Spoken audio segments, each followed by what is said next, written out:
సోదరులందరికీ కూడా హృదయపూర్వక వందనాలు. పిలిచిన వెంటనే వచ్చిన ఆత్మీయులందరికీ కూడా ప్రత్యేకమైన వందనాలండి. మరి గతించిన సంవత్సరం అంతే దేవుడి కృప చొప్పున నడిపించుకున్నాడు. అందుని బట్టి మొదటికి వెళ్ళలేని కృతజ్ఞతాస్తుతులు చెల్లించుకుంటున్నాను. ఇలా ఈ 22వ తారీఖున నేను క్రిస్మస్ పెట్టుకోవాలని నాది 2019 నుంచి ఆశ అండి. అయితే నేను అనుకున్నాను కానీ ఏ సంవత్సరం కూడా పెట్టుకోలేకపోతే చాలా బాధపడేదాన్ని. ప్రతి సంవత్సరం 22వ తారీఖు వచ్చినప్పుడు ప్రభువునికి మాట ఇచ్చాను, నేను చేయలేకపోతున్నాను అనేసి చాలా బాధపడేదాన్ని. ఉండి కూడా నేను చేయలేదండి అసలు. సొంత ఇల్లు కూడా కట్టుకున్నాము, అక్కడ కూడా నేను చదివించలేకపోయాను. మరి దేవుడు ఈ రోజు మరి ఎట్టి రీతిగా ఈ సంవత్సరం ఎట్టి రీతిగా జరిపించుకోవడానికి దేవుడు కృప చూపించాడు.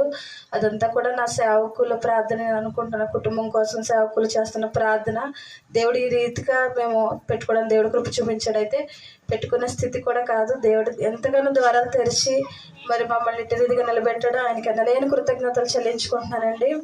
అయితే 2024 నేను పరిశుద్ధ ప్రార్థనా మందిరంలో చేర్చబడ్డాను. ఫస్ట్ జాయిన్ అయినప్పుడు నేను ముందుకు వెళ్ళేదాన్ని కాదు, అసలు ఆసక్తి చూపించేదాన్ని కాదు. తర్వాత నన్ను 40 రోజుల ఉపవాసాలు ముందు నుంచి దేవుడు పట్టుకున్నాడండి. మరి అప్పటి నుంచి కూడా మరి సన్నిధి మానకండగా అత్యాశక్తితో దేవుడి సన్నిధికి వెళ్ళడానికి దేవుడు అందుకని కృప చూపించాడు. మరి వెళ్తున్న తోడనే నేను ఆత్మీయంగా బలపడ్డాను. ముందు నేను చాలా ఆత్మీయంగా ఉండేదాన్ని, ఎక్కువగా దేవుని పనులు వాడబడేదాన్ని. చూసిన సహోదరులు కూడా ఉన్నారు. చాలా పడిపోయానండి. తర్వాత మళ్ళా పరిశుద్ధ ప్రార్థన మందిరం ద్వారా దేవుడు నన్ను మళ్ళీ కట్టాడు, నా కుటుంబాన్ని కట్టాడు. సన్నిధిలో చేర్చబడడం చాలా గరిబిలతో ఉండేవాళ్ళమండి. మాది విడిపోయే పరిస్థితి కూడా వచ్చేసాము.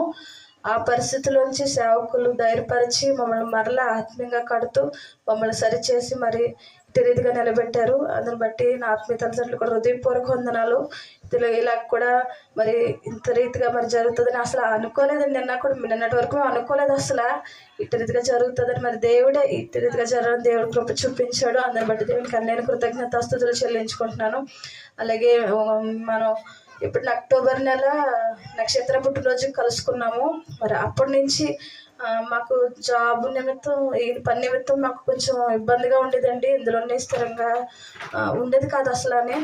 మరి ఆ ప్రార్థన జరిగినతోనే మరి అత్యధికంగా అభివృద్ధి చెందిస్తున్నాడు వాగ్దానం సేవకుల ద్వారా దేవుడు వెల్లడిపరిచారు. అద్భుత రీతిగా కార్యాలు జరుగుతాయని కూడా వెల్లడిపరిచారు. అట్టి రీతిగానే మరి అప్పటి నుంచి కూడా అక్టోబర్ నెల నుంచి కూడా మా స్థితి మారిందండి.